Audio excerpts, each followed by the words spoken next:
Guys, may nakapalo daw sa atin dito.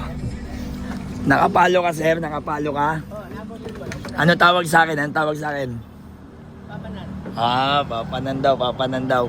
Nakapalo daw siya sa atin. So, yung sukle, ibigay na lang natin sa kanya. So ikaw kung hindi ka pa nakapalo, mag-follow ka na. Basta tatawagin mo akong papanan na.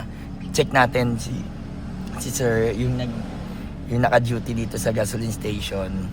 Kung talagang nakapalo siya. Kung nakapalo siya talaga sa atin, yung sukle sa kanya na. Patingin muna. Ay, sige. Patingin niya nung nakapalo ba?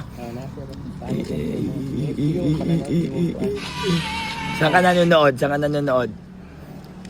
Kada adlaw ko Sige, papanan. Type mo papanan. Sa TikTok, nanonood ka? Manood ka sa TikTok, follow mo ako sa TikTok, ha? Oo. Kasi nagla-live ako sa TikTok. Nakapalo nga siya sa atin. Okay, ingat ka sa mga sa'yo na to. Salamat, sir. Sige. Guys, nakapalo nga siya. So ikaw dapat make sure nakapalo ka. Ikaw naman ang sunod. Okay, alam mo na. Go!